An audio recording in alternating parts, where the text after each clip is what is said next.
Queridos, eu quero compartilhar uma mensagem essa noite. O tema da mensagem que eu vou pregar hoje é o Deus que chama na adversidade.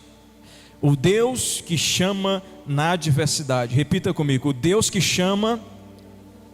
Repita de novo, o Deus que chama na adversidade. Amém, amados? Não deixa essa máscara fazer você evitar de dar glória a Deus, viu? Dar aleluias, de glorificar o nome do Senhor. Isso não pode te prender. Você precisa se expressar, mesmo com essa máscara na sua boca. O Deus que chama na adversidade. Esse texto que nós acabamos de ler é um texto onde Jesus faz um convite. Jesus diz: vinde a mim. Muita gente usa esse texto para evangelizar o não salvo. Muita gente usa esse texto para poder evangelizar na rua. Vinde a mim, todos vocês que são cansados, sobrecarregados, oprimidos, e eu vos aliviarei. Foi exatamente o retrato, a foto das nossas condições quando viemos até Cristo. Nós chegamos na igreja cansados de tudo, de todos. Chegamos sobrecarregados, outros oprimidos. E a Bíblia diz que Jesus, ele nos aliviou. Jesus tirou o fardo pesado e colocou um fardo leve. Jesus tirou o peso do pecado e colocou a graça e o favor dele sobre a nossa vida. Jesus tirou o peso do medo e colocou a fé. Jesus tirou a ansiedade e colocou a oração. Jesus tirou tudo aquilo que não era bom e transformou e trouxe alívio na nossa vida. Um alívio que não é passageiro, igual um remédio para dor de cabeça, mas é um alívio para a vida toda. Mas o que eu quero chamar a sua atenção, o que Deus falou no meu coração hoje, é o Deus que chama. É o Deus que chama. Você vai perceber que o primeiro verso desse texto diz assim: vinde a mim. Jesus, ele está chamando. Ele está dizendo: venham até mim. E quando ele está chamando, ele não está chamando no momento bom. Ele não está chamando no momento que está todo mundo legal, todo mundo santinho, todo mundo com dinheiro no bolso. Ele está chamando no meio da adversidade, no meio da opressão, no meio do cansaço, no meio do problema, no meio da luta. O Deus que chama na adversidade. Ei, por que Deus chama na adversidade? Porque se Deus chamar na bonança, dificilmente alguém vai ouvir a sua voz. Se Deus chamar quando tudo está legal, a gente vai dizer assim: quando eu tiver tempo eu vou. Mas quando Deus chama, quando a casa cai, a gente corre. Amém, amados? E o Deus que chama na adversidade, você precisa entender que para você ouvir a palavra que eu vou pregar hoje, você tem que discernir o que é a voz de Deus. Se Deus chama, é porque faz-se ecoar a voz dele. A pergunta que eu te faço é: você está ouvindo a voz de Deus? Você está ouvindo a voz do Espírito Santo? Hoje nós dizemos que Deus parou de falar. Não, Ele não parou de falar. Existe um período na Bíblia, se você olhar para a sua Bíblia, você vai ver que nem todas, mas algumas, entre o Velho e o Novo Testamento, tem uma página em branco. Essa página em branca que está aí entre o Novo e o Velho Testamento, algumas pessoas acreditam que é só para separar, mas outros acreditam que essa página em branco foi um período de quase 400 anos, onde Deus se calou, onde Deus lá de Malaquias até Mateus, ele não falou mais nada, ele ficou em silêncio. Alguns acreditam que a ordem cronológica não é bem essa da Bíblia, mas houve um período que Deus parou de falar, um período chamado interbíblico ou intertestamentário. Esse período que Deus parou de falar, ninguém ouviu a voz dele. Se quisesse ouvir a voz dele, ouvia aquilo que ele já tinha falado. E assim também na vida de muita gente, tem um período que a gente para de ouvir a voz dele. Tem um período que a gente vem para a igreja, mas sai da mesma forma. Tem um período que a gente abre a Bíblia e Deus não fala nada. Tem um período que parece que você não consegue ouvir a voz do Senhor. Mas eu quero dizer para você que depois de muito tempo, Jesus veio à terra e ele foi a voz profética. Através de João Batista, ele diz: eu sou a voz no deserto que estou mostrando uma voz profética que virá sobre a terra. E hoje Deus está falando até demais, gente. Deus está falando na crise, Deus está falando na bonança, Deus está falando nessa pandemia, Deus está falando na morte, na vida, Deus está falando em tudo que acontece. Até numa briga dentro de casa é Deus falando. Até um problema na economia é Deus falando. Agora a gente precisa parar para ouvir a voz dele. Na correria nós não ouvimos Ele. Nas redes sociais nós não ouvimos Ele. A gente está cheio de tanto versículo que vem na rede social e a gente não consegue pegar quase nada. A gente precisa parar, sentar para ouvir a voz do Espírito Santo de Deus. Quantos querem ouvir a voz do Senhor? Quando você ouve a voz dele, você vai ver que é um Deus que chama no meio da adversidade. E eu quero mostrar aqui dentro da Bíblia algumas partes onde Deus chama. Primeiro está em Gênesis capítulo 3, versículo 9.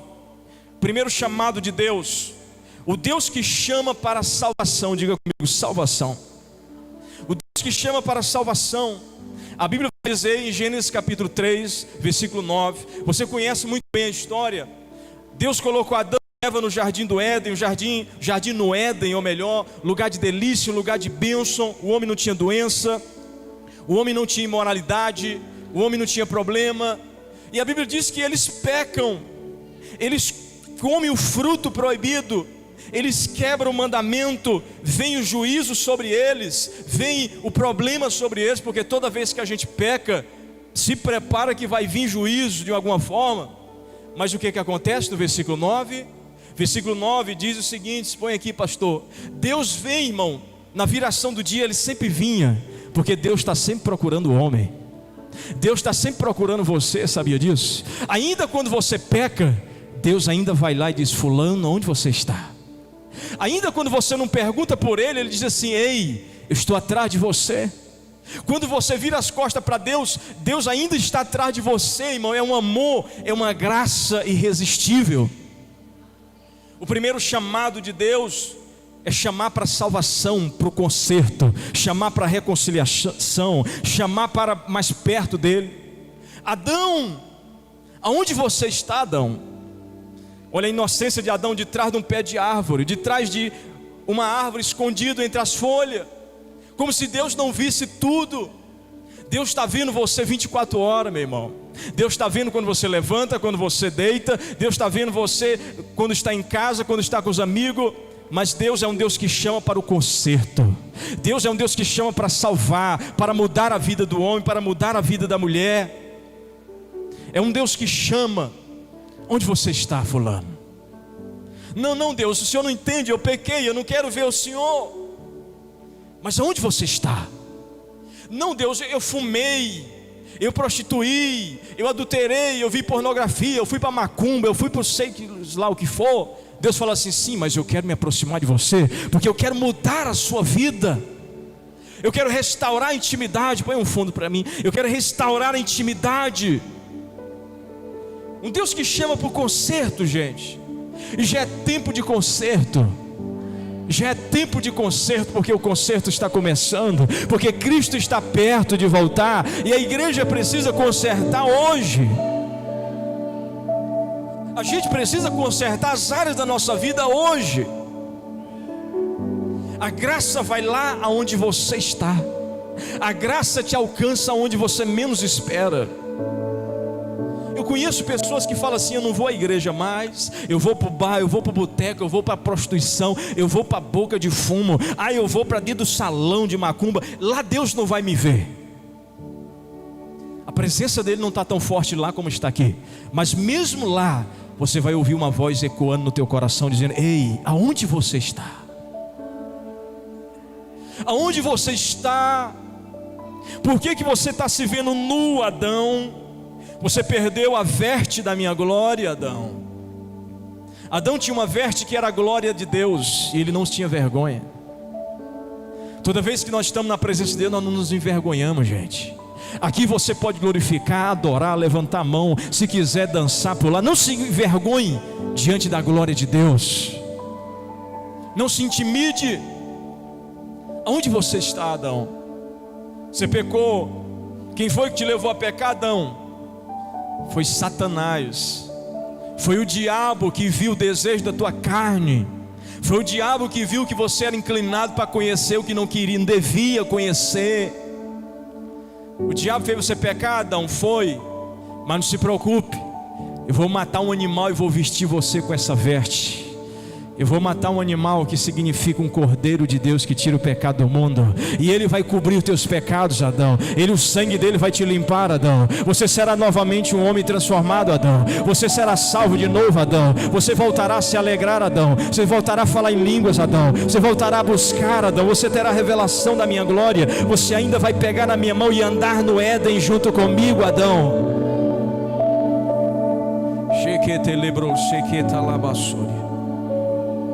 A graça te alcança onde você está. Deus está te chamando para conserto, gente. Porque se Cristo voltar agora, amanhã não tem mais conserto, pastor. Se Cristo voltar hoje, só o que vai ficar, sabe o que é? Vazio. Eu gosto de pintar o quadro de Apocalipse, irmão. Eu gosto de pintar não porque eu gosto de escatologia, mas eu gosto de pintar o quadro de Apocalipse, que diz que depois que a igreja for arrebatada, as pragas vão matar, não é 180 mil pessoas que já morreram no Brasil de Covid, não. A praga vai morrer, como o pastor falou, é 1/3 da humanidade, bilhões de pessoas. A Bíblia vai falar de uma pedra que sai do céu e entra na terra e faz um buraco, chamado absinto, e do interior da terra saem demônios terríveis para açoitar a humanidade. Dizem que um dos demônios tem corpo de cavalo, cabelo de mulher, rabo de escorpião, rosto de leão, e aferroa as pessoas para que elas morram. Gente, nesse período nós não estaremos mais aqui. Por quê? Porque a igreja que serve a Deus já foi para a glória. A igreja que serve a Deus já foi para a presença. Mas Deus não levará quem não se consertar na presença dele. Eu sei, o mundo nos ludibria. Todo dia o mundo diz que tem uma tecnologia nova. Todo dia o mundo diz que tem algo novo, uma rede social nova, algo novo que aconteceu. Todo dia tem algo para nos distrair. Mas eu não posso sair daquilo que Deus mandou eu fazer. Porque quando Jesus voltar, a pessoa pode estar com o celular da última geração na mão. Se ela tiver cheia, ela vai subir. Se ela não tiver, ela vai ficar com o celular e tudo. Quem está entendendo? Então fala para o irmão, é noite de conserto, irmão. Diga assim, conserta, meu irmão. Conserta, meu irmão. A gente tem a mania de não consertar, a gente deixa para depois. A gaveta quebrou, o que o marido faz? Depois eu conserto. É só lá em casa que acontece isso, né? A lâmpada queimou, o que a gente diz? Amanhã eu troco. É assim? A porta do armário caiu, a pessoa fala assim, depois eu conserto. Já está com 6 meses a porta escorada. A gente tem a mania de ficar deixando para depois, mas quando se trata da vida com Deus, ou você conserta hoje, ou o negócio pega, gente. Adão, Maria, Antônio, fulano, aonde você está? Escondido atrás de uma figueira, seja lá qual foi a planta, escondido atrás de um serviço, escondido atrás de uma roda de amigo, escondido atrás de uma idolatria, escondido atrás de uma desculpa. Mas os olhos do Senhor te encontrou essa noite, te encontrou um dia, te encontrou, e Ele está aqui para nos chamar para o conserto. Diga glória a Deus. O segundo chamado que Deus nos chama no meio da adversidade. Olha que Adão estava num dilema na vida dele. Acabou de perder a presença de Deus, acabou de perder a glória que estava sobre a vida dele. Tem muita gente que perdeu a glória, perdeu o brilho, perdeu a unção. Mas é noite de conserto. O segundo chamado está em Josué capítulo 3, versículo 5. A Bíblia diz que os filhos de Israel, olha só o que diz aqui, gente. Os filhos de Israel, eles estão saindo do deserto, eles estão indo em direção à terra prometida. No caminho tem uma muralha, tem Jericó. Eles precisam destruir, mas eles murmuraram muito, falaram mal do pastor demais, do líder demais, brigaram com Deus, fizeram idolatria, bezerro de ouro, se prostituíram no deserto, fizeram tudo que não presta. Mas os que permaneceram ali vão entrar na terra prometida. E no momento Josué para, chama o povo, fala assim, olha, lá na frente tem uma muralha, mas se esse povo não fizer isso aqui, eles não vão derrubar a muralha deles. Eu vou chegar mais perto de onde você está. Talvez tenha uma muralha na tua vida que você não está conseguindo derrubar. Talvez tenha uma fortaleza na tua vida que você não está conseguindo derrubar. Talvez a muralha do pecado, a muralha da tentação, a muralha do desemprego, a muralha da frieza, a muralha seja do que for. Mas olha o que Deus chama e pede que Josué fale para o povo. Disse Josué: santificai-vos, porque amanhã, tem uma versão que diz assim: santificai-vos hoje, porque amanhã o Senhor fará maravilhas no meio de vós. Santifique hoje, porque amanhã eu vou derrubar a muralha que está na sua frente. Santifique hoje, porque amanhã você receberá o livramento que você precisa. Eu não sei se você está entendendo, mas Deus está nos chamando para santificação.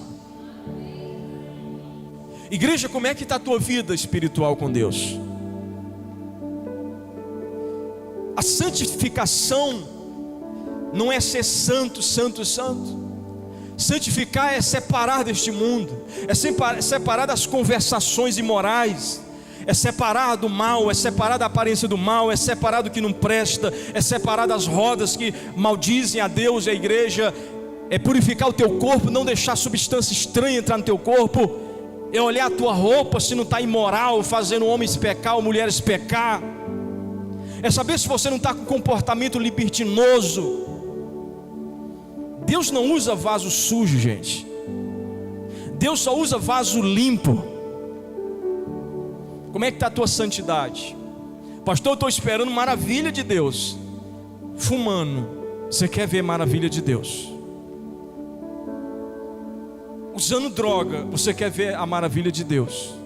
Traindo, você quer ver a maravilha de Deus? Fornicando, quer ver a maravilha de Deus? Não tem como, gente. Santifique hoje, porque amanhã o Senhor fará maravilhas no meio de vós. Eu sei que é uma palavra dura, mas é a única forma da gente receber aquilo que Deus tem. Eu contei uma ilustração aqui um dia desse, que lá em casa, um dia a encanação, a pia entupiu. Minha esposa ia lavar os pratos e ficava aquele monte de água transbordando na cozinha, transbordando. E eu falei, eu tenho que resolver isso. Tentei resolver, coloquei solda cáustica, fiz de tudo para desentupir a pia, não consegui. Desci no porão, fui lá embaixo. Quando eu olhei, os canos que davam acesso estavam entupidos com alguns restos de alimento. Eu fui lá, tirei os canos.